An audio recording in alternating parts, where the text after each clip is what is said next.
Tenés 10 segundos para comprar los que quieras con este carrito.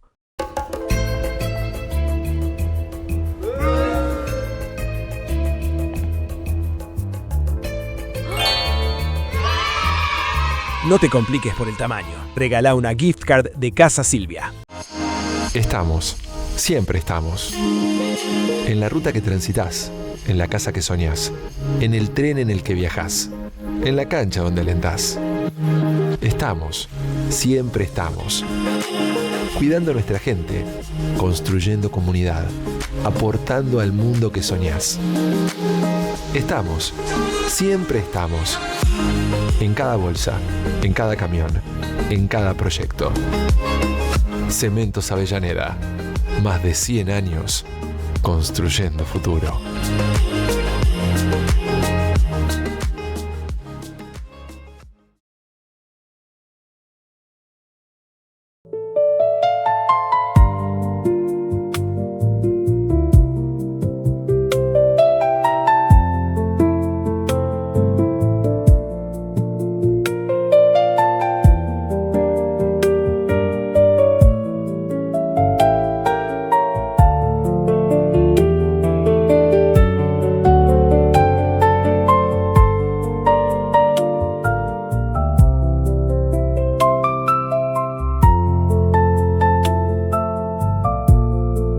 Ponemos en marcha un nuevo episodio de Converso. Hoy vamos a hablar con un olavarriense que en estos últimos años ha desarrollado una amplia tarea dirigencial en el sector agropecuario. Lo vamos a conocer desde ese lugar, pero también vamos a recorrer un poco la historia de su familia, que ha tenido mucha presencia si hablamos de ganadería y del sector del campo de Olavarría. Me estoy refiriendo a Santiago Alem, a quien ya le damos la bienvenida. Santiago, gracias. Buenas noches. Buenas noches, Fabricio. ¿Cómo estás? Un gusto estar acá y muchas gracias por el espacio. Nos honra que estés presente. Te agradecemos la predisposición y espero que te puedas sentir cómodo en este tiempo de charla, en donde vamos a conocerte, vamos a conocer un poco de la actividad y por ahí entender. Quiero empezar por ahí. Hace poco tiempo fuiste electo o elegido protesorero de Carvap, una de las organizaciones rurales más importantes de la provincia de Buenos Aires. Pero no quiero ir a la organización en principio, quiero saber por qué el perfil dirigencial, de dónde viene y qué te lleva a estar ahí. Bien, bueno. Esto se remonta un poco más allá, digamos, de la historia, que seguramente después lo hablaremos, de familiar del campo y de la crianza y demás. Puntualmente lo dirigencial surge desde el conflicto, ¿no es cierto?, del 2008, el famoso conflicto del campo y demás. Yo era chico, ahí tenía 13, 14 años, ahora tengo 30, fue en 2008, bueno. Que ahí se me despertó, ¿no es cierto?, de ver, de charlar, de visualizar este tema en ese momento, que sigue estando totalmente vigente, el tema de las retenciones y demás, pero más allá del tema puntual de las retenciones, esto de pensar un campo con tanto potencial, un país con tanto potencial, y que por distintas situaciones ajenas al sector agropecuario, esto se vea, digamos, como atentado a llegar a este potencial, ¿no es cierto?, a producir lo que se puede producir. Y es algo que siempre me quedó, la capacidad que tenemos como sector y como país, que no la estamos aprovechando o que no somos capaces de desarrollarla por decisiones externas. Uh-huh. Y bueno, ¿cómo se hace para cambiar esas decisiones externas y para aportar en ese sentido? Y ahí es donde entran en juego las instituciones y el fortalecimiento institucional. A partir de ese momento también es donde muchos productores agropecuarios se empiezan a involucrar con las instituciones, se empiezan a sumar a las instituciones. Mi viejo es uno de esos. Y entonces, bueno, a partir de ese momento también es donde entra en juego esto de ver a alguien, a alguien del cual es tan cercano a uno y que lo forma tanto, participar de esos lugares. Uh-huh. Yo soy un convencido, más allá de los lugares que la historia nos puso para analizar ese conflicto. Debo reconocer que estaba en la vereda opuesta de la que vos analizabas, yo lo analizaba desde otro lugar, que ese conflicto marcó Marcó al país, marcó a la provincia, marcó las ciudades, y marcó a las personas, y marcó a la política. A vos decís, te llevó a la dirigencia. ¿Qué más percibís que hizo ese conflicto en general en esta Argentina de hoy? Yo creo que se empezó también un proceso de visualización. A ver, creo que más allá de esto, del lugar de la vereda que estemos, fue un conflicto triste, ¿no es cierto? Porque se generó un enfrentamiento entre y una grieta, ¿no es cierto? La famosa grieta que realmente es lamentable porque una grieta en un mismo país, venimos del mundial, ¿no es cierto? De sentirnos tanto uno, se generó Pero bueno, más allá de este conflicto, sí creo que se empezó a visualizar una realidad del sector agropecuario que tal vez no se veía o no se notaba. Y también hacia adentro se empezó a ser consciente de la necesidad de abrir las tranqueras, como decimos, hacia afuera. ¿No es cierto? Que el productor agropecuario no solo tiene que cerrarse y estar en el campo, sino que también está esta responsabilidad de mostrar lo que es el sector agropecuario para tal vez la gente que no tiene por qué saber qué se hace en el campo, cómo se vive en el campo, cuál es la realidad del campo, cuando caemos en la generalización del campo, ¿no? El campo es un universo de realidades, pero infinitas, en la cual conviven miles de producciones. Tenemos la ganadería y la agricultura como las dos producciones estrellas, pero después hay muchísimas producciones, muchísimas escalas de producciones, o sea, no deja de ser un negocio. Hay escalas gigantes y hay escalas diminutas, y hay escalas que se han ido cayendo de la posibilidad de producir porque quedan fuera de la escala mínima para subsistir como productor agropecuario. Digo, hay muchísimas realidades y creo que son realidades totalmente ajenas porque obviamente así es algo normal a la gente por ahí que no está vinculada con el sector o que no tiene un vínculo a través de un amigo o un conocido o demás con el sector, y que a través de este conflicto se inició un proceso en el cual se pudo empezar a integrar esto, ¿no? También es verdad que, como te decía, se generó un campo versus ciudad en el momento corto. Yo creo que a medida que pasa el tiempo, este paredón que se hizo campo y ciudad se va derrumbando porque no tiene sentido. Somos toda una misma comunidad y por supuesto que el desarrollo de cualquier sector derrama en el desarrollo de la comunidad en general. A ver, en Olavarría esto es muy evidente y hoy en día es muy evidente con el tema de la fábrica, por ejemplo, con Loma Negra, ¿no es cierto? Se desactiva Loma Negra y se desactivan un montón de eslabones y de puestos que a priori tal vez no tienen que ver directamente con la fábrica, pero que cuando empezás a ver, decís, sí, en realidad sí, desactivó una economía. Bueno, lo mismo pasa con el campo. Lo mismo pasa con el campo cuando se deprime la actividad económica en el sector agropecuario. Indudablemente, y más en una ciudad como Olavarría que tiene tanto campo, se desactiva un montón de aspectos en la comunidad en general. Hay otro punto muy importante que tiene que ver con esta desactivación, con esta depresión del nivel económico en el sector agropecuario.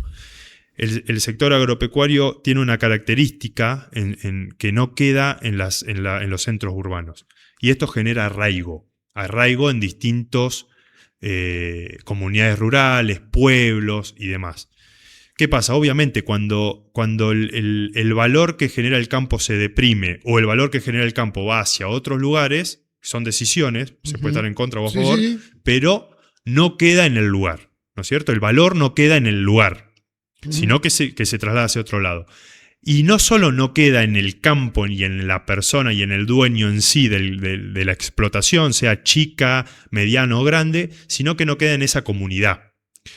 No queda en un tractor que se deja de comprar y un mecánico que se necesita cerca y una gomería que se necesita cerca del campo y un almacén que se necesita para abastecer a esas personas que están en la... ¿Se entiende cómo se genera un círculo virtuoso o vicioso dependiendo del nivel de actividad? Y bueno, y eso indudablemente desde hace muchos años viene pasando. Que es algo que pasó, digamos, es una realidad que pasó. Las comunidades rurales, los pueblos y demás se fueron achicando. Yo creo que a medida que se vaya desarrollando la economía del sector agropecuario, se va a ir generando también un desarrollo del arraigo en estos pueblos, en estas comunidades rurales y demás, que es, creo, muy bueno. O sea, ¿considerás que hay posibilidades nuevamente que la gente vuelva al campo? Sí. A ver, a desarrollarse. A ver, si analizamos un poco el mundo, el tema mano de obra en el campo es un desafío en todo el mundo. ¿Sí? Yo no sé si la gente... si se va a dar masivamente que la gente vuelva a vivir en el campo. Eso tengo mi duda. Va a haber gente que sí, gente que no, pero es un tema que se da. Pero sí a las comunidades que quedan cerca del campo, a los pueblos, a las pequeñas o que pueda ser que se vayan desarrollando y de pequeñas pasen a ser medianas y así sucesivamente, pero de manera más desparramada, por así decirlo, en el territorio, ¿no es cierto? Es una estrategia territorial muy importante también, porque las grandes urbes y demás generan también complicaciones que de esta manera también se solucionan. Pero me parece que, si bien yo creo que la producción agropecuaria se va a tener que ir adaptando a los distintos tiempos y momentos y demás, que la gente empiece a poblar y a encontrar oportunidades de desarrollo y de superación y demás en estos lugares, va a hacer también que la producción tenga herramientas para ir mejorando. Queda claro. Y queda claro el por qué aparece ahí esa chispa dirigencial que no todos tienen. Eso, sos consciente de que no todo el mundo tiene una chispa dirigencial y una gana de poner su tiempo al servicio de una organización. Sí, puede ser. Puede ser y bueno, son decisiones. Es pasión, ¿no? Porque, a ver, uno elige también en qué invertir su tiempo y por supuesto que a uno nadie lo obliga a comprometerse con esta cosa. Las entidades son lugares de servicio, pero que atienden a lo que a uno lo convoca también. No es que uno es un sacrificio que hace, yo creo que uno lo hace porque a uno también lo completa, ¿no? A cada uno lo completan distintas cuestiones, cada uno tiene distintas pasiones y bueno, en mi parte, participar de las instituciones y sentir que a través de decisiones personales y en equipo y a través de debate y demás se generan situaciones que mejoran, en este caso el sector agropecuario, pero bueno, pueden ser distintas situaciones, bueno, a mí me completa. No voy a ser muy creativo en el pedido de narración que te voy a realizar, porque ya lo has contado, pero no en este ámbito. Y me gustaría que lo narres. Y me quedo enganchado con esto de que lo dirigencial vino motivado también cuando viste que tu viejo entró a las organizaciones. También una charla muy puntual en el campo definió tu futuro profesional. Sos contador y hay una charla con tu viejo que definió tu futuro laboral. Esto es así. ¿La podemos narrar esa historia? Porque me parece realmente interesante. Es muy gráfica y la tengo realmente muy, muy gráfica. Y es muy loco, ¿no? Cómo las cosas personales afectan distinto a la persona. Porque yo es una situación que realmente me determinó y la tengo como si la estuviera viviendo ahora en la cabeza. Y de repente mi viejo no se la acuerda, porque claro, para él no fue trascendental, pero para mí sí. Pero bueno, porque fue justamente en una situación que era totalmente cotidiana, era el último año de escuela, de secundaria, estábamos laburando en la manga, hasta me acuerdo, yo estaba en la tranca, que no es la misma tranca que está ahora, y me acuerdo, tengo esa imagen, o sea, es realmente muy loco cómo quedan impactadas las imágenes en uno cuando son trascendentales. Bueno, y le digo, ¿no? Che, pa, creo que voy a seguir veterinaria, mi viejo es veterinario.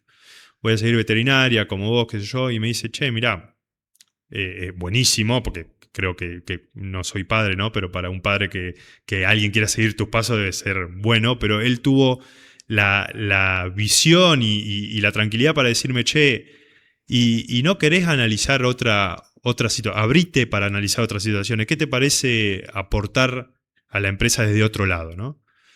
Y en ese momento, yo siempre cuento, estaba haciendo gestión en la secundaria, la orientación, y bueno, y la contabilidad era algo que siempre me gustó y me gustaba, tenía facilidad también de cierto modo en el razonamiento y demás, y bueno, fue así como elegí estudiar contador.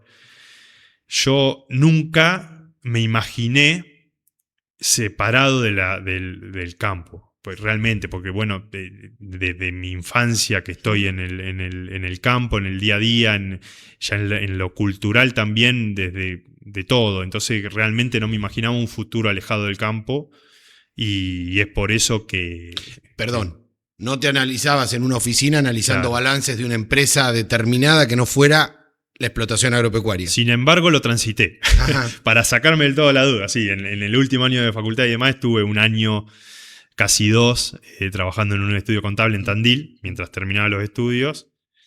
Y bueno, ahí me terminé de decidir de que lo mío era laburar en el campo y que yo iba a tener mucha más proyección y performance trabajando en el campo que en una oficina así. Uh-huh.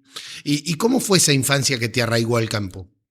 ¿Por qué el arraigo con el campo? ¿Qué encontraste en tu infancia o en tu adolescencia que te arraigó tan fuertemente al campo? Y yo pasé mucho tiempo en el campo de chico. A ver, volviendo un poco a lo familiar rápido, mi viejo es veterinario, tiene 56 años, yo tengo 30. Él se recibió de veterinario y digamos, por la empresa, ellos eran una empresa familiar con el hermano y la hermana. En su momento se tuvo que hacer cargo, él siempre cuenta, de Rocha, que es el campo donde estamos ahora, con la cabaña. Y bueno, entonces imagínate, ¿no? Con la garra, yo a eso lo puedo sentir porque me pasó lo mismo, me está pasando lo mismo y demás.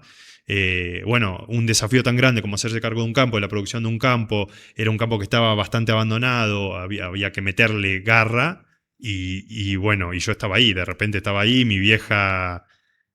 una genia también, es médica. Uh-huh. Y bueno, yo vine cuando ella todavía no estaba recibida, entonces estaba estudiando en La Plata, terminó los estudios en Olavarría, o sea, y bueno, indefectiblemente yo tenía que acompañar bastante a mi viejo al campo, más allá de que estaban los abuelos, ahí están los abuelos, hay todo, y hay muchas situaciones que tal vez yo no recuerdo bien, pero lo que a mí me quedó en la memoria es transitar toda la infancia y después toda la vida en el campo. Uh-huh. Y en ese sentido vivir la experiencia del campo desde todo punto de vista, o sea, desde el trabajo, desde ayudar desde siempre, hasta o sea, cuando nosotros empezamos, en el campo no había electricidad, por ejemplo. Entonces nos quedábamos a dormir y había que irse a dormir cuando se hacía de noche, porque, a ver, estaba la garrafa con un farol y farol a queroseno y qué sé yo, pero ¿qué más va a hacer? Entonces nos íbamos a dormir. Al otro día, cuando amanecía, te levantaba y yo salía a joder en el campo, a hacer caza del árbol, a lo que hace un chico en el campo, andar en bicicleta. Y nada, son experiencias que te van construyendo, ¿no? Como a cada uno vive la infancia y a mí me tocó eso, digamos. Uh-huh. Y es algo que siempre se ve muy, muy dentro mío. Íbamos, siempre cuento y me joden porque digo, me dicen, decís que fuiste a una escuelita rural y no fuiste. No fui a una escuelita rural. A la escuelita de Rocha yo siempre fui al jardín, a Rosario, a la escuela Rosario, pero te imaginás que pasaba tanto tiempo en el campo y demás que al jardín Rosario iba poco y capaz que en ese momento iba más a la escuelita de Rocha a joder, porque no iba... No te estaba formando estaba ahí. Curriculado, pero iba... Y también era algo muy particular, algo para mí hermoso, pero muy particular, porque imagínate que es algo totalmente distinto al jardín o a la escuela acá en la ciudad. Éramos 5, 4, 6, todo en un aula. Nada, son experiencias que a uno lo forman y de ahí viene ese arraigo. No de la actividad económica en sí, sino es mucho más profundo. Uh-huh. ¿Y cómo te encuentras hoy en este desafío dirigencial de por tu pasión darle tiempo a la dirigencia, a las instituciones y seguir arraigado al campo y no no descuidar eso. Descuidar lo que Sí. tu rol en la empresa, digamos. Sí, ¿no? aparte es real también que me toca en un momento, ya me viene tocando, ¿no? Porque desde que me recibí, y yo me recibí en pandemia. Ahí es donde se corta un poco y mirá, esto es importante también, cómo son las cosas, ¿no? Cómo se dan las cosas. Yo estaba laburando en este estudio contable, arranca la pandemia, se cierra el estudio, hacemos todo a distancia y yo me voy 3 meses a vivir con mis hermanos al campo. En plena pandemia, ¿viste? Estaba todo cerrado, nos fuimos al campo, buenísimo. Era un momento en el que familiarmente estábamos un poco alejados de eso que paralelo a la actividad económica del campo, ¿no? A quedarnos a dormir en el campo, a ir a hacer lo que está paralelo a la actividad económica. Y bueno, nos fuimos a vivir 3 meses, laburaba mediodía con la compu, ya teníamos internet ahí, ya teníamos luz, teníamos internet, no Starlink como ahora, pero teníamos internet, podía laburar. Y el otro mediodía estábamos en el campo que había bastante para hacer, porque ya te digo, viste, esto de no ir tanto y demás, en el campo te lo va cobrando, por así decirlo. Y bueno, y ahí es donde dije, che, es acá. O sea, yo quiero esto. Bueno, a lo que iba. A partir de ese momento empezó toda una transición familiar para integrarnos con mi viejo a laburar y cosas, y un desafío que después, si querés, lo hablamos, que es muy bueno contarlo porque debe pasar en el 90% de las empresas familiares, de las empresas agropecuarias son familiares, entonces es algo que pasa siempre. Pero bueno, empecé a full. Después arrendamos un campo por la Prida y demás, que lo conseguimos, y es algo que me empecé a involucrar muchísimo en el campo y a crecer como empresa y personalmente en la actividad privada en el campo. Y por supuesto que cuando empezaba a crecer necesitas cada vez más tiempo y estar cada vez más ordenado y planificar cada vez más, y todo es tiempo. Y a la vez me tocó ir creciendo, porque la realidad es que me tocó, o sea, realmente y gratamente me fue tocando ir creciendo en lo dirigencial, en lo gremial. Con primero Ateneo CRA, después con la fundación y ahora con Carvap. Y bueno, es un desafío en lo personal. Y me toca en una etapa, que me toca en una etapa que a los 30 años vos querés meterla full, porque es el momento de meterla full en lo personal. Y en lo privado y en lo económico, si se quiere, intentar buscar. Y bueno, me toca en esta etapa. Yo lo que intento hacer para buscar el equilibrio es no perder de foco lo que a mí me realiza como persona. A mí realmente me realiza como persona laburar en el campo, sentir que progreso. Nosotros tenemos la cabaña, digamos que la cabaña también, además de ser algo productivo, es algo que conlleva pasión y demás, y que te tiene que gustar. Como todo, como a vos te gusta esto. Claro. Entonces, bueno, no perder de foco eso, el progreso en el laburo del campo, y también saber que me realiza como persona ser, en este caso, un dirigente y como te decía al principio, sentir que aporto para que se tomen decisiones que mejoran la situación general. Pienso en esto, ¿no? En el pibe de 13, 14 años que vio el conflicto y luego llegar a CRA, que fue una de las organizaciones más fuertes que tuvo el conflicto. Por ahí no tan combativa como otras, pero sí fuerte en presencia y en formación dirigencial. ¿Cómo fue llegar a CRA? Y fue todo ese proceso para mí en lo personal fue increíble. O sea, yo realmente le debo mucho, porque además me enseñó y me sigue enseñando. Yo en siempre digo, yo creo que en cada lugar donde voy pasando tengo mucho más para aprender que lo que tengo para aportar. Por suerte se ve que en cada lugar que pasé he aportado buenas cosas, porque pasa esto que me convocan para seguir, y ojalá que siga pasando eso, ¿no? Pero bueno, fue realmente el momento, generó esto de la realización personal muy grande. Aprendí, 7 años ya van que camino, digamos, los pasillos de CRA, las oficinas, que con personas. CRA es muy federal. En CRA hay gente de todo el país, de todas las producciones, gente con mucha historia, gente nueva, de un universo muy, muy variable, y yo, bueno, soy un agradecido de poder aprender de tanta gente, y eso es lo que he ido haciendo, he ido aprendiendo a lo largo de los años, a lo largo de los consejos que me tocó estar, que son una vez al mes en estos 7 años, bueno, tratar de aprender de la gente que está ahí lo más posible. Ujú. Porque uno a veces piensa la llegada a determinados organizaciones o lugares que viene acompañada de un respaldo, ya sea familiar, de algún padrinazgo, si se permite. Este camino vos lo has recorrido prácticamente solo. Sí, yo le tengo que agradecer. Bueno, primero, yo soy muy agradecido y tengo muy focalizadas las personas que les soy agradecido. Esto es medio complicado porque viste que cuando agradeces a uno, el otro siente que no le estás agradeciendo. Realmente, como te digo, he aprendido de muchísima gente y en ese sentido estoy agradecido a toda la institución en sí, que son los que engloban a la gente, ¿no? Pero bueno, yo tengo marcado que está Cande, que si lo escuchas vas a ver, Cande Jiménez, que fue la que me invitó al Ateneo en Tandil y que ahí arrancó todo este proceso. Después Brian Robert, que estuvimos ayer, porque él actualmente es el presidente de la sociedad rural, sería como la sociedad rural de Olavarría, ya tiene otro nombre, pero la haga, pero es el presidente, y fue quien en su momento, y sin prácticamente conocerme, me dijo, che, ¿querés formar parte de la mesa ejecutiva de Ateneo CRA? Y para mí fue... nosotros estábamos preparando un congreso nacional que englobaba a todo el universo Ateneo CRA, que son más de 1.500 jóvenes, en Tandil, y por eso había entrado a alguna de las reuniones, pero yo los veía todos lejanos, porque era algo, viste, yo decía, esta gente que está de todo el país, que está reunida, son 10, 12 chicos y de repente que me inviten a formar parte de esa mesa fue algo que no me lo esperaba para nadie, fue increíble, y bueno, fue un desafío. Entonces estoy muy agradecido también a Brian Robert, que en ese momento era el presidente del Ateneo de Carvap, que me propuso para formar parte de ese lugar.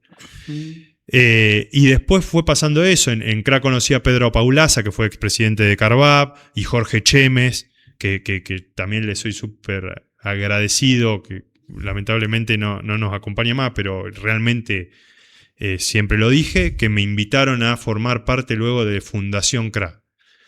Y actualmente Nacho Kovarki y Pablo Gineste me llamaron y me invitaron a formar parte de la mesa de Carvap. Por eso, más allá de los aliados circunstanciales, sí, fue el todo recorrido fue individual y de esfuerzo tuyo. Sí.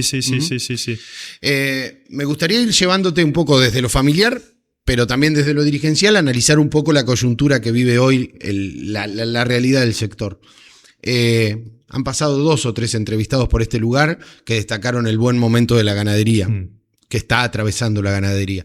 ¿Por qué atraviesa ese buen momento la ganadería y si es un momento estable que llegó para quedarse o puede variar? Si alguien te responde esa pregunta, me llamás porque es la pregunta del millón. No, mirá.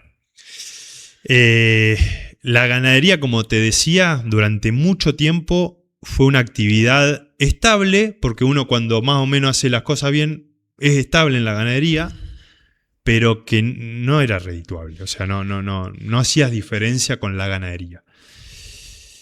Hoy, ¿y qué pasa? Eso te camufla. El campo es una actividad muy particular porque te camufla.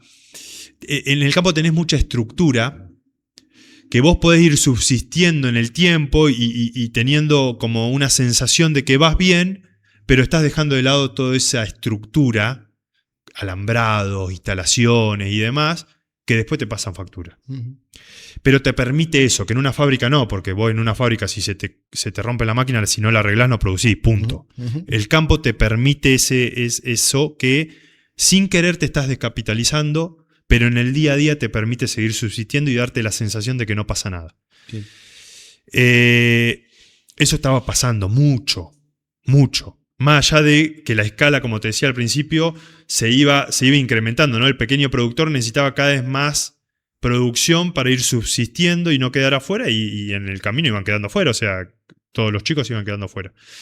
Hoy en día, yo creo que estamos en un momento en la ganadería, porque yo, como te digo, el campo es súper amplio, estamos hablando de la ganadería puntual, en el cual se puede pensar en invertir y pensar en una ganadería de punta, en el cual se invierta, se deje de pensar en mantener el capital y se piense en invertir para aumentar el capital y así aumentar la producción. Hoy, ¿qué pasa? Vos podés ser productor agropecuario, ¿no? Vos podés tener tu tierra o podés, a ver, nosotros dos, ¿no es cierto? Hoy, mañana decimos, che, vamos a invertir en el campo, que está bueno, dale, nos juntamos, invertimos, vamos, salimos, conseguimos un campo para arrendar, metemos vacas, hay muchas formas, no solamente podés comprar las vacas y meterlas, sino que podés tener vacas de otro e ir a medias con la producción. Digamos, un productor agropecuario no necesariamente tiene que ser de campo, ¿no? Entonces, hoy el dueño de la tierra, por así decirlo, que tiene ya la rueda armada y la producción armada, está viviendo un buen momento, porque el kilo de carne está bien valuado, por así decirlo, y te permite pensar en esto, en invertir y ser más eficiente y producir más. Ahora, también es verdad que muchísimos productores agropecuarios, como te decía recién, arriendan, o sea, alquilan el campo para producir en un campo que es de otro, ¿no?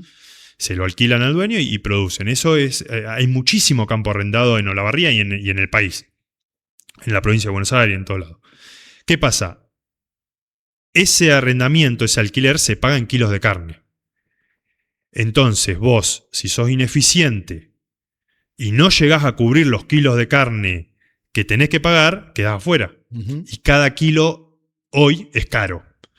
Como cada kilo por demás que producís es redituable, cada kilo por de menos que producís te es caro. Entonces es un momento en el cual hay que estar muy concentrado en la eficiencia. Hay que ser eficiente produciendo. ¿Qué es ser eficiente produciendo? Esto que te decía, de producir la mayor cantidad de kilogramos por hectárea de carne por año. ¿No es cierto? En una hectárea, que es una unidad de medida de terreno del campo, en ese terreno particular hay que concentrarse en producir la mayor cantidad de kilos de carne, porque si no quedás fuera. Es muy costoso la estructura del campo. Más allá del buen momento, si más no allá sos del eficiente... Claro, y quedás fuera. Y ni hablar si estás arrendando. Porque vamos a poner un ejemplo práctico. Vamos a llevarlo un poco a tierra, ¿no? Yo pago 60 kilos de carne por hectárea. Se maneja así el tema de la ganadería, ¿no? Yo pago 60 kilos de carne por hectárea por año. O sea que después se sacan los índices de cuánto es 60 kilos de carne, yo pago eso. Ahora, yo después me tengo que dar vuelta y tengo que producir. Y si yo produzco 50, esos 10 kilos quedé fuera. Y hay situaciones. A ver, yo pago 60 kilos de carne, ¿no? Después tengo, por supuesto, todos los costos estructurales. Costo de personal, costo de alambrado, costo de hacienda. Entonces, es una situación que hay que estar atento. No es que la ganadería está pasando buen momento y que se pueda hacer cualquier cosa que va bien.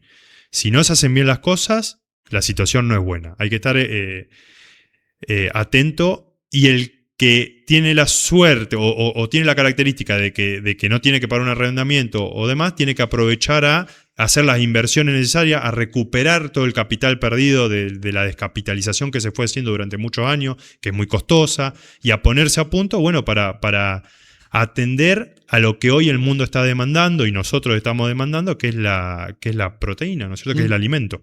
¿Cuáles son los factores que hacen al buen momento? ¿Qué pasó de un mal momento o no un buen momento a un buen momento? ¿Qué factores hubo? Mirá, no soy experto en analizar eso. Es un tema complejo porque tiene que ver también con la geopolítica mundial y demás. Pero hoy la apertura de mercados, a ver, tenemos que partir de la base que esto es oferta y demanda. Esa es la base. Indefectiblemente la demanda se amplió y la demanda también está valorando mucho más nuestra carne, y eso hizo que se valorice el producto que producimos y que ofrecemos, ¿no es cierto?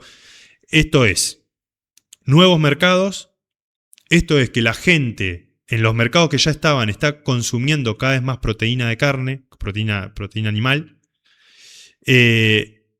y esta conjunción a la política que se está queriendo llevar a nivel país, de exportar y demás, además de abastecer el mercado interno, bueno, ha hecho que se dé esta situación. Ahora, dicho esto, vos me decías, ¿se va a mantener estable? ¿No se va a mantener estable?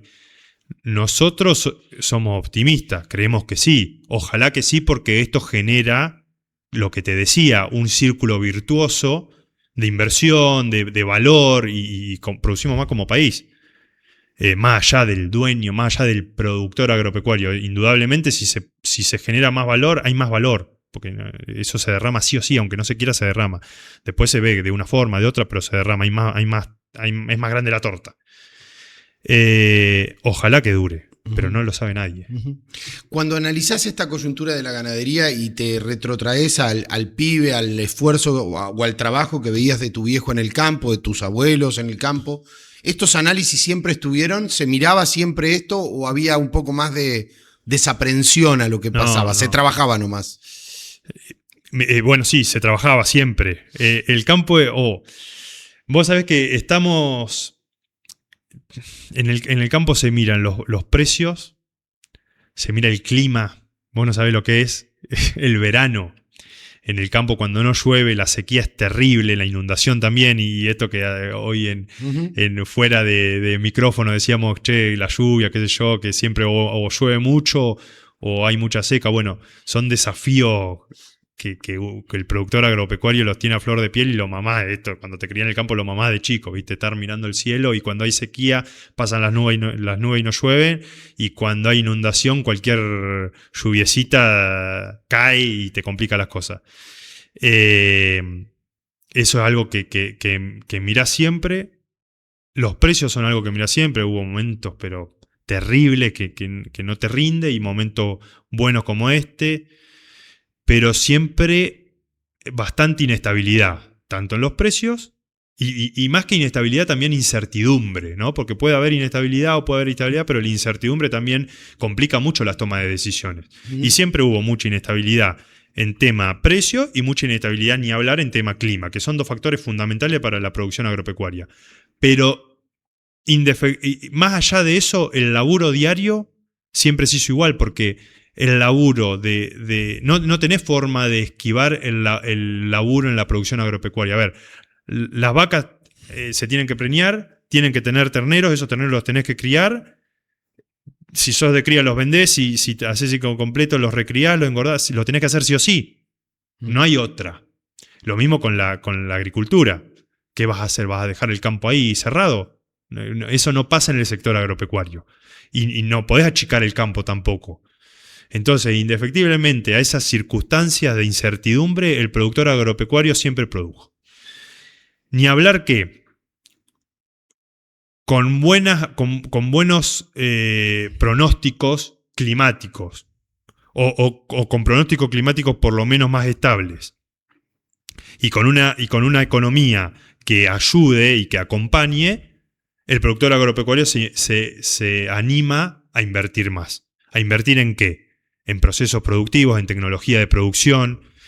Como te digo, la producción agropecuaria es un abanico enorme, y dentro de cada producción, en este caso la ganadería, hay un abanico enorme de tipos de producción, de intensificación de producción, de un montón de cosas que cada tipo y forma y demás implica distintos manejos, distintos niveles de inversión. Bueno, es muy amplio.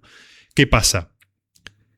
Con este panorama, el productor agropecuario se anima a invertir más, a ir a tipos de producción más intensivos, que el resultado final siempre es el que te decía en un principio, más kilos producidos por hectárea. Que es el objetivo. Y ese es el objetivo, porque es lo que uno produce, el valor. A ver, eso es valor tangible, es kilos de carne. ¿Me entendés? O sea, si vos producís 100 kilos de carne por hectárea y pasás a producir 110 kilos de carne por hectárea, estás produciendo 100 kilos más de carne, 10 kilos más de carne por hectárea tangible. No es una medida...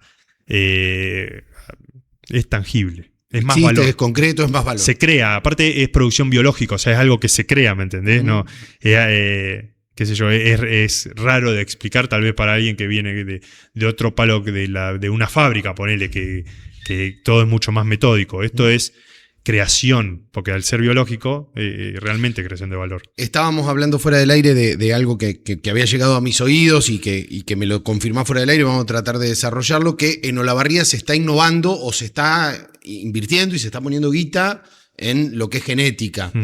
¿Qué significa invertir en genética y qué significa en largo plazo para las economías?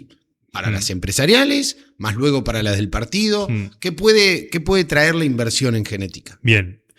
La inversión en genética es inversión en procesos productivos, es lo que te decía recién, ¿no?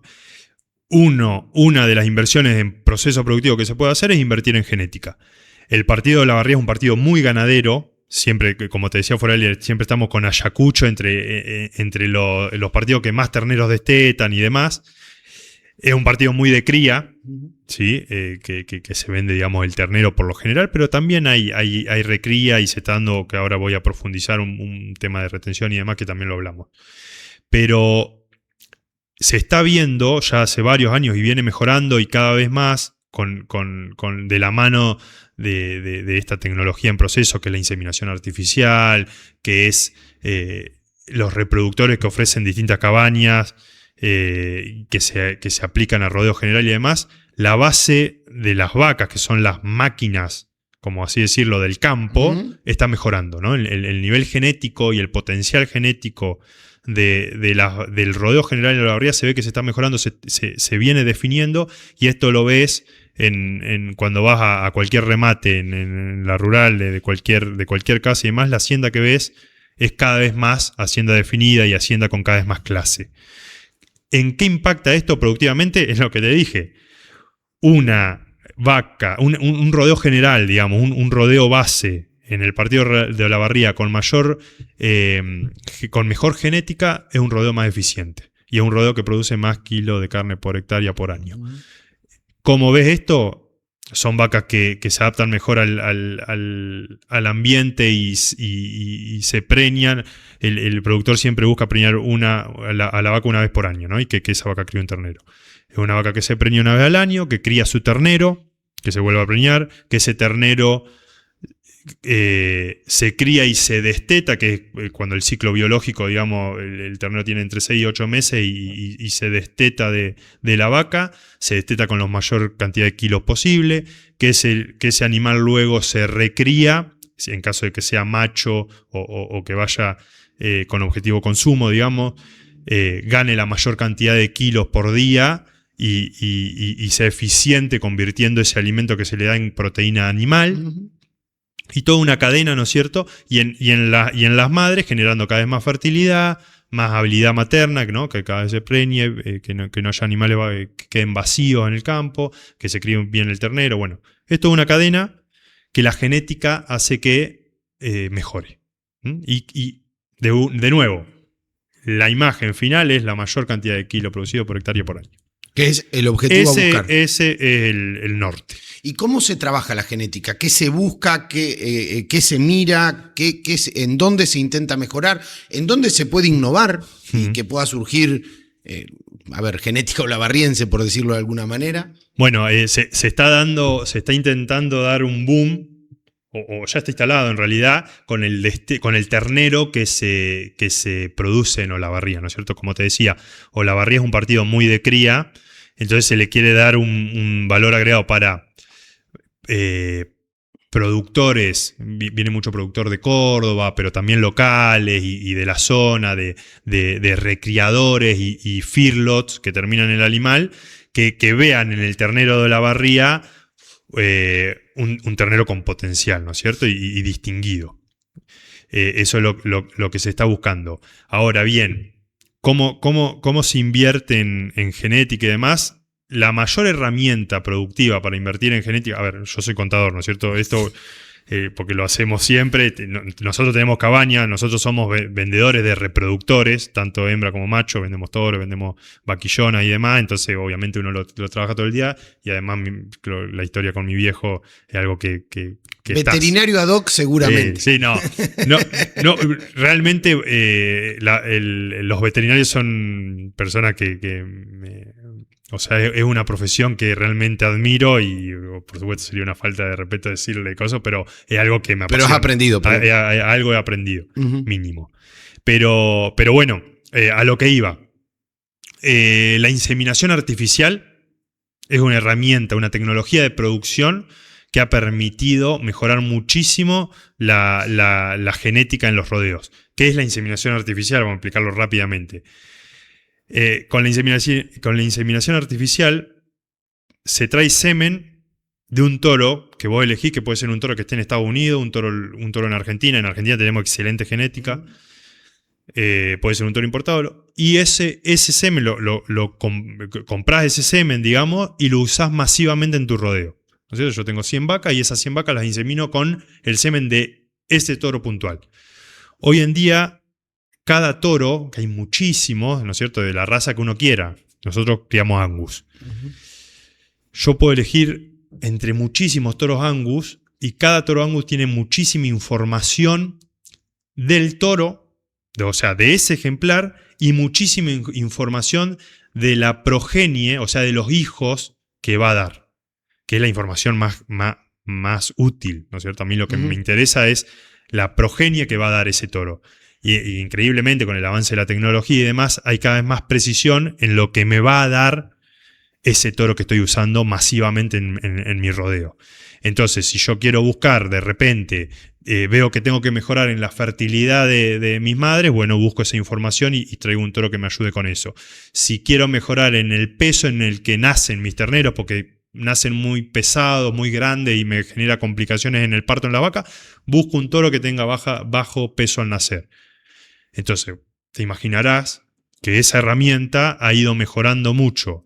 Por un lado, los niveles de los toros que venden las cabañas como nosotros, que después va mejorando su propia genética y demás, y vendiendo esos reproductores a los productores de la zona y demás, como así también a los que lo usan en sus propios rodeos.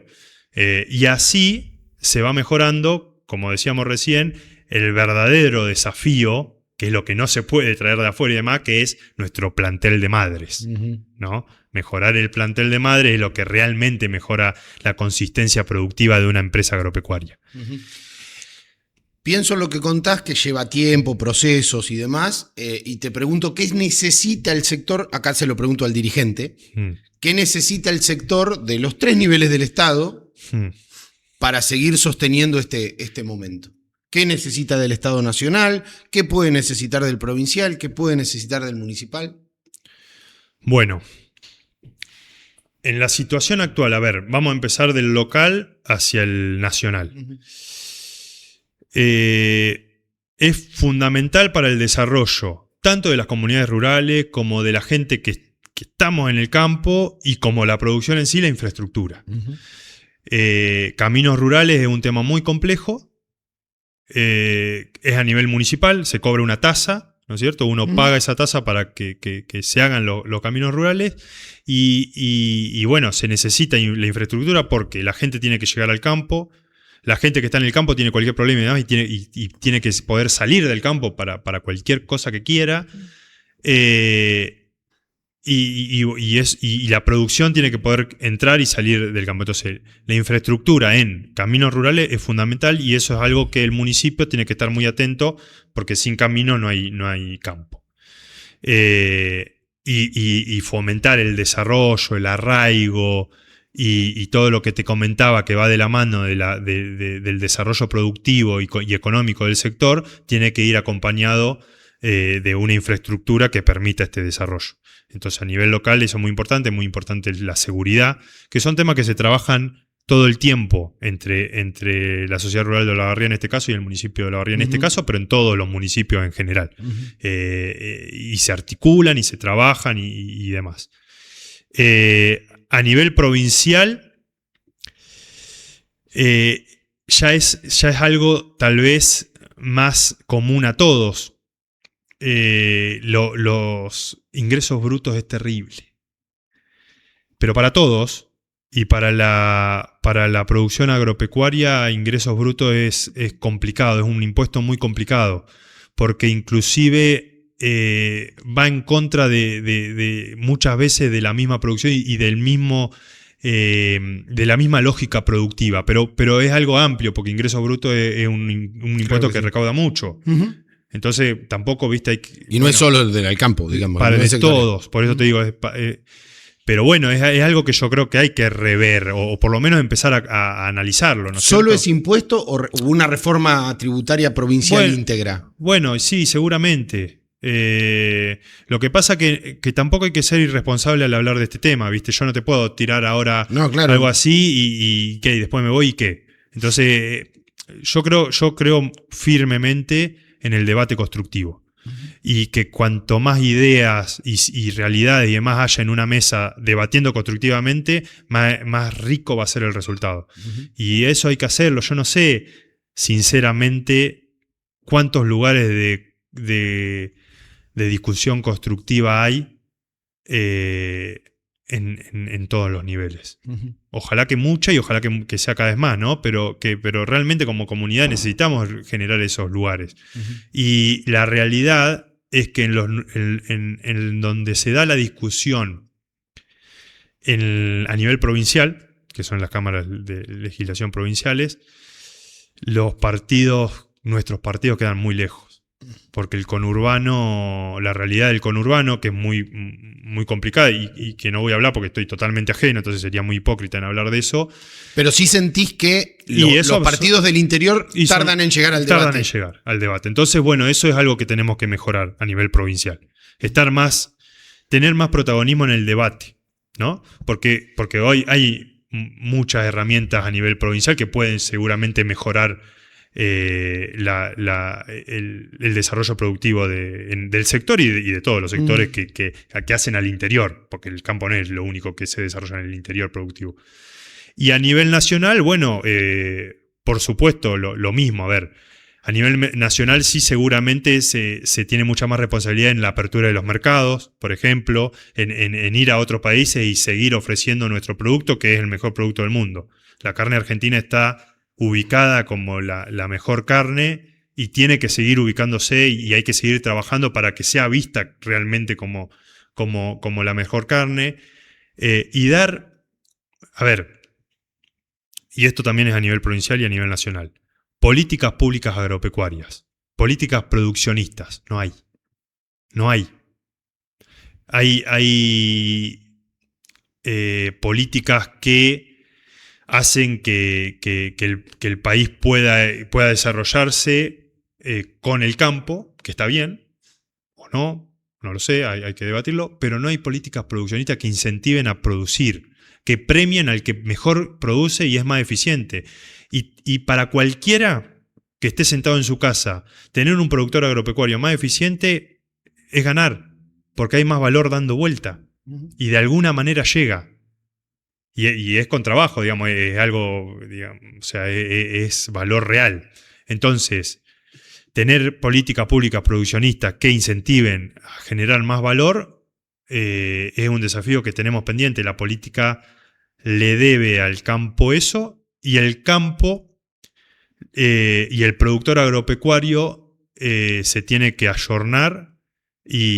O por lo menos al que le interese, ¿no es cierto? Se tiene que ayornar, tiene que entender y estar a la altura que cuando le toque que opinar sobre eso y estar a la altura, ¿no es cierto? Tener las herramientas.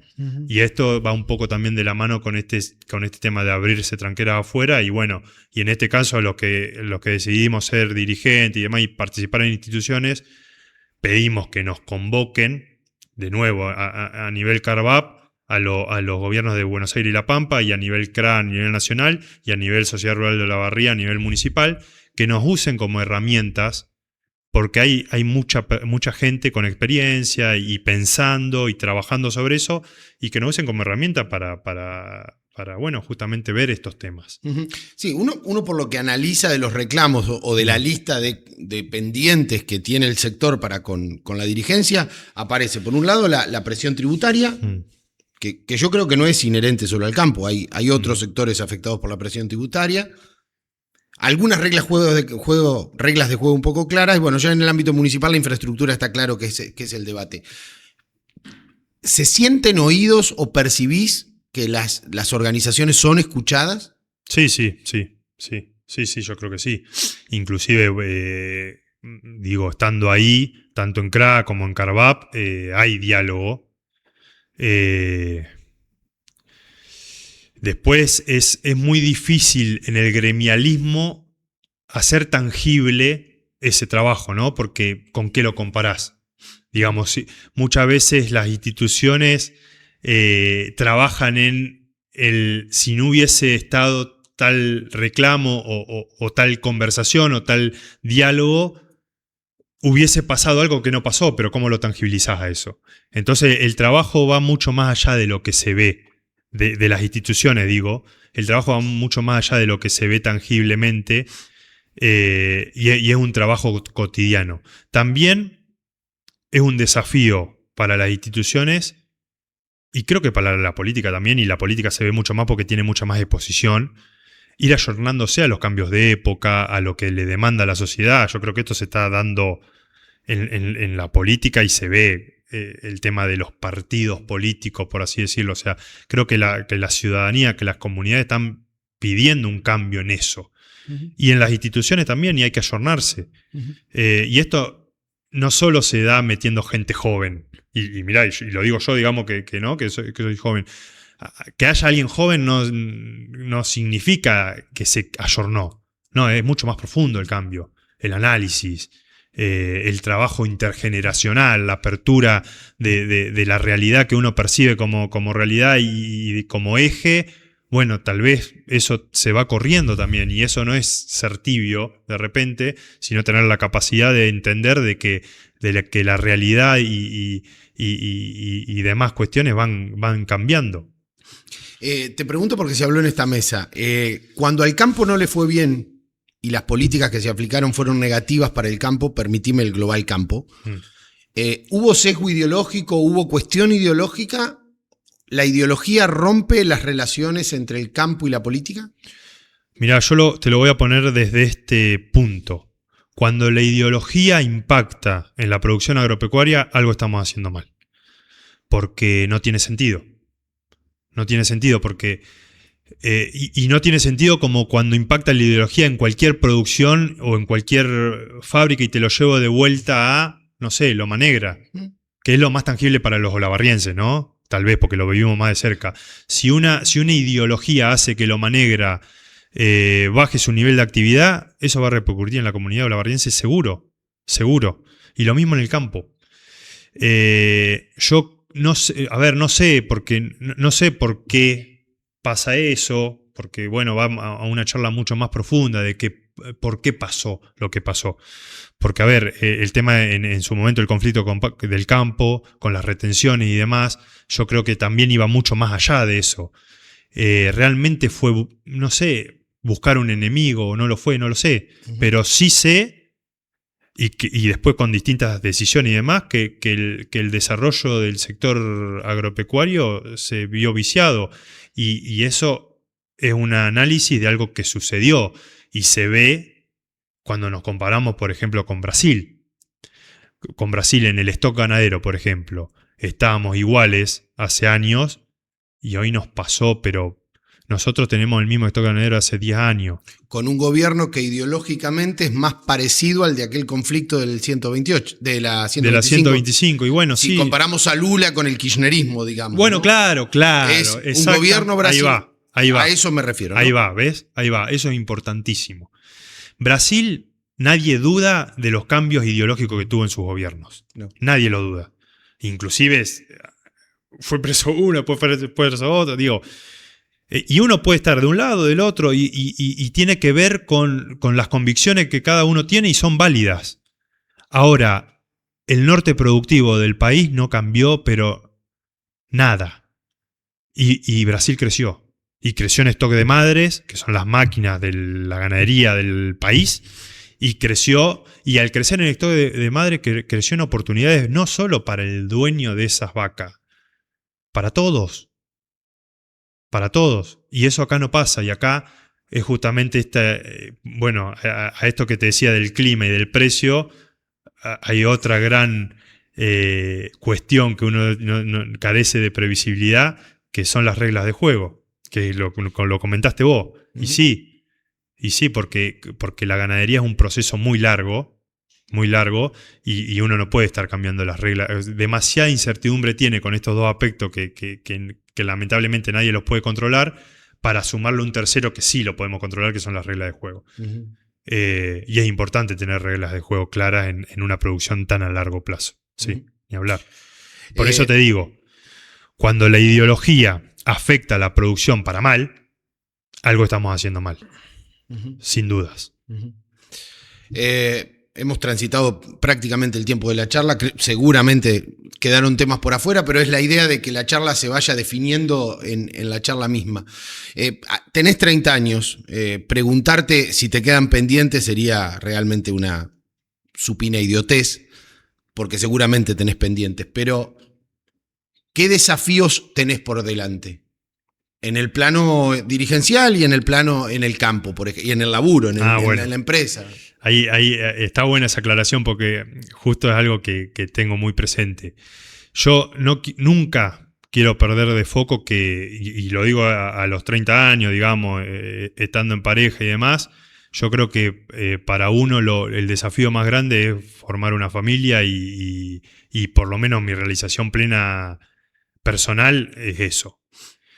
Entonces, bueno, si no agregabas lo último, ese iba a ser mi respuesta. Ahora, en lo dirigencial y en el campo, en lo dirigencial, como te decía, siempre me fue sorprendiendo gratamente y realmente es así, o sea, genuinamente es así, cuando se me ha convocado a participar de los distintos lugares. Entonces, a ver, soñar, por así decirlo, no sé si proyectar, pero soñar en lugares, bueno, desafíos que me vayan completando en lo personal, me gustan. Y cuando suceden, me gustan. Pero ya te digo, me permito la sorpresa. Pero no esquivarías el bulto de cualquier convocatoria que venga, sí, digamos. Sí, a ver, obviamente que cumpla con mis convicciones y que yo sienta que estoy para aportar ahí. En este plano, digo, claro. Si en este plano dirigencial no te correrías si viene una propuesta, sea cual sea. Y no porque es algo que me gusta y me siento capaz de aportar desde mi lugar. Pero ahora, por ejemplo, que me toca comenzar, que fue hace poquito, comenzar a trabajar en la mesa ejecutiva de Carvap. Bueno, mis energías están todas puestas ahí y ya tengo ideas y estoy ansioso de trabajar en este equipo y de cumplir los objetivos para este lugar que me toca estar. Eso lo tengo clarísimo. No estoy pensando en el mañana. Estoy pensando en lo que puedo hacer hoy, en este lugar que me toca estar, para realizarme personalmente en lo que desde un primer momento te dije, que es generar cosas para que algo cambie, ¿no? Para mejor. Si no le erré. y en el campo, digamos, en lo personal, sí, algo que me apasiona y me gustaría, sí, seguir creciendo en eso. Tengo claro el norte de qué es ser eficiente productivamente y ser cada vez más eficiente y con eso, consecuentemente, seguir creciendo es algo que me gusta y que también me completa en lo personal. ¿Cómo concilias la relación con tu viejo en la empresa familiar? ¿Chocan? Ese tema nos quedó. Primero te quiero decir que se pasó volando, gracias por la charla, la verdad que está muy bueno eso. Y es un tema para hacer otra más. Pero en la mayoría no sé si la mayoría, pero hay muchísimas producciones agropecuarias que son con empresas familiares y el choque generacional es algo que se da en cualquier empresa familiar y creo que no solo en el campo, sino que en cualquier rubro, ¿no? Por suerte, pero por suerte no, porque suerte es tener esto, ¿no? Pero estamos trabajando muy bien. Es un desafío muy grande yo lo viví de mi parte y sé que mi viejo lo vivió en la de él. Ensamblar este trabajo en conjunto y seguir creciendo y demás es un desafío muy grande en las empresas familiares, más cuando a las dos partes les apasiona eso. Y dentro de sus pasiones están sus formas, ¿no? Porque cuando la forma es una pasión, es difícil discutir, ¿no es cierto? Porque la pasión se complica cuando se discute una pasión. Pero por suerte la venimos transitando ya desde hace varios años muy bien y estamos muy contentos en cómo estamos laburando juntos, conjuntamente también con mis hermanos y toda la familia. Te pregunto si te arrepentís de la decisión que tomaste después de la charla en La Manga. No. Yo no me arrepiento o sea, estoy muy, muy feliz de cómo se están dando las cosas y no me arrepiento. Sí, me encanta la actividad, o sea, digo, qué loco hubiese sido ser veterinario porque me encanta el laburo, pero no correría ni una coma de las decisiones que he tomado hasta ahora, de nada. Ujú. Y la última, parafraseo a Galeano casi siempre, así que lo voy a parafrasear, a quien admiro. Eduardo Galeano nos decía que una de las palabras más lindas del idioma castellano era la palabra ojalá, porque proyecta. Ojalá que. Ojalá que seamos una comunidad próspera, desarrollada y unida. En todo sentido. En todo sentido, no solo en el Mundial. Uh-huh. Que seamos Argentina. Pero no lo digo como un eslogan, viste, político. ¿no? Lo digo realmente. O sea, que uno. Que el tema como la envidia, la hipocresía. Los temas tan delicados que nos tocan, que es, qué sé yo, temas como la pobreza, el hambre, todas esas cuestiones se vayan solucionando y que seamos cada vez una comunidad más próspera y unida. Gracias por haber venido. Muchas gracias a vos, Mauricio.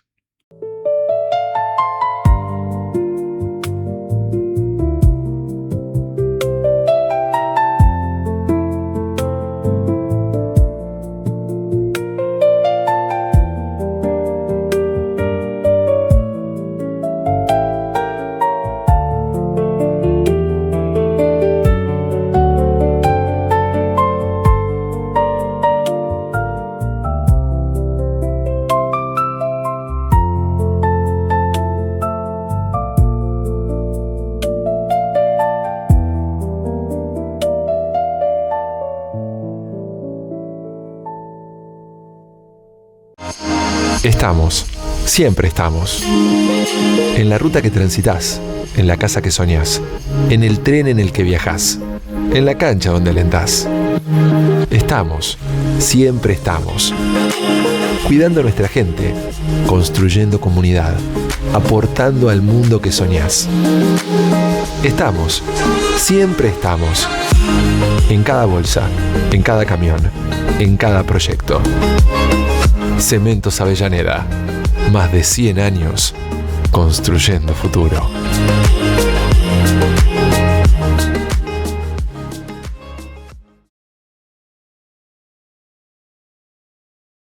Tenés 10 segundos para comprar los que quieras con este carrito.